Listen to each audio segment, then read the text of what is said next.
Hello everyone and welcome to my first Age of Sigmar game.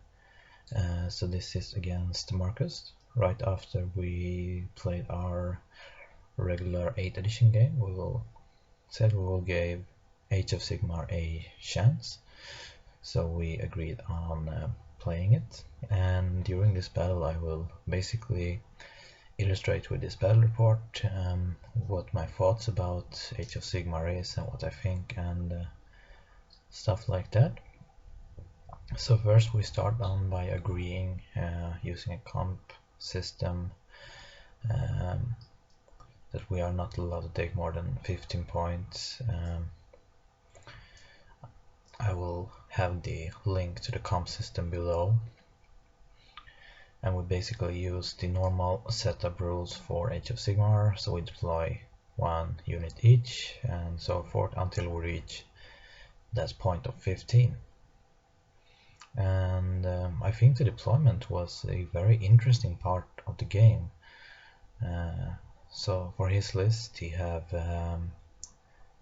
10 Longbridge, a Dwarf Lord, 20 Warriors, a Runesmith, 20 Ironbreakers, Thunderers, 10 more Ironbreakers and 2 Gyrocopters out of this picture.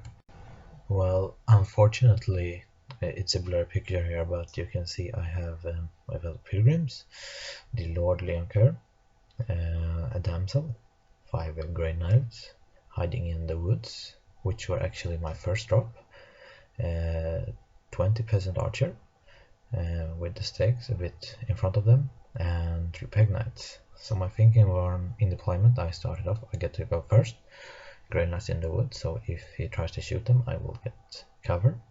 My second up was Leoncoeur, because he is fast, he can just fly wherever he wants. And the next drop was the Archer. I choose exactly 20, so they can use their ability to shoot 3 times for 1 round. And then I drop my Peg Knights to protect that flank from his Gyrocopter and Ironbreakers.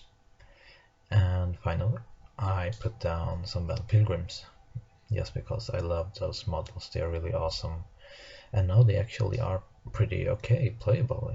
So I choose to use them as a anvil, trying to lock up as many dwarf units on that flank as possible, and finally a damsel.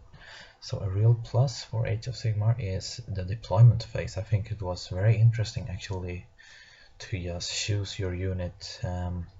Since you were at my place, I have a lot of advantage because I have a 10,000 point plus army of Bretts to choose from up in here, and he only bring the units you saw in the previous battle report. So I thought, like, well, yeah, that's kind of a advantage to have lots of models, but you will see during the game that how that will play out. Another blurry picture, but it just shows I pretty much stayed back because I think I have him outrange.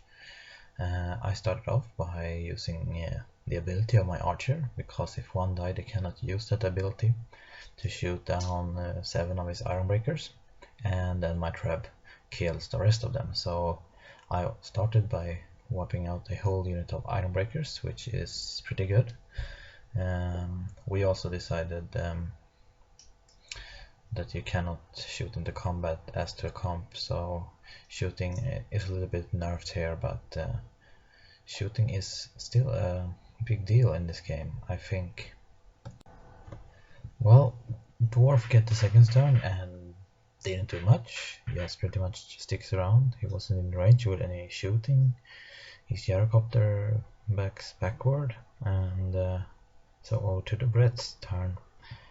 I pretty much throw everything forward now in a straight line to basically charge him in my assault phase. I also get off the Damsel's shield ability on the king, so we now have a 2-up armor save, and the Peg Knights move in to take out his fast flying Gyrocopters.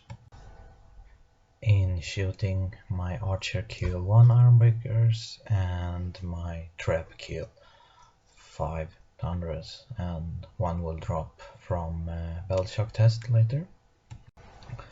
Well, in the charging phase, my Battle Pilgrims charges his warriors, and I make sure that they have the Battle Pilgrims close to his Dwarf Lord, so a Dwarf Lord cannot pile in against my Britannian Lord.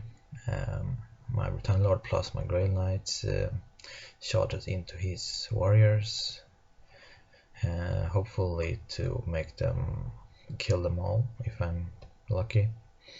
And my Peg Knights failed a charge on the Gyrocopters, rolling a 3 charge distance. Well, in the combat phase, my Grey Knights, I choose them to go first. They kill 8 dwarves. Then for his turn, he chooses his Long Bitch to strike at my Battle Pilgrims, and I think he kill 1 or 2. Then I choose to strike with my Battle Pilgrims. I do nothing. He strikes with his Dwarf Lord, and he did nothing. And then my Britannian Lord strikes, and he kills like 20 Dwarf Warriors. Yeah, seems reasonable. This is a problem with this game, I think, because this has really turned into the characters are too good. If I can kill like 20 Dwarf Warriors in one strike, that's just a ridiculous amount. And I see no reason why not field this Britannian King every game, because he also does that you have not to take Battle Shocks tests. So that's also a really awesome ability. Yeah. So that's end Britannian turn 2. So for the Dwarf turn 2, we actually decided that we should go my turn, his turn, my turn, his turn, instead of rolling each turn, because we thought that would be kind of overpowered. But yeah, just look at my Peasant Archer now. And this is after we have fired on my peasants, killing 13 of them. But because I have the king, I don't have to take Battle Shock test, so that's it. And after this combat we decided to call it. You can see his Ironbreaker have they build a circle around my 3 remaining Grail Knights and kill them. And then my Lord strike, and he kill all the Ironbreakers. Yeah, that's what happened. So my Britannian Lord have killed like 40 dwarf in 2 goes. That's really good. Well, anyway, that's when he decided to give up, and that's it. So my final judgment of this Age of Sigmar game, it's for me at least better than I expected. I'm pleasantly surprised, actually. I heard a lot of negative shit about this game. Yeah, also a lot of positively, but I will place myself somewhere in the middle, in a neutral aspect. There is some really good things about this game, I think. Bravery check, Battle Shock test is a real good aspect, I think. I also think the deployment is very interesting part of the game, and a very positive side for me. Me be able to field my Battle Pilgrim, Questing Knights, Grail Knights, stuff like that model, I really can use in 8th edition game, because of they are so useless. Now they are cool, and I will say this, they hit the Britannian fluff pretty good, actually. The Questing Knights being Monster Hunter, for example, the ability of Leon Kerr, for example, it's very cool.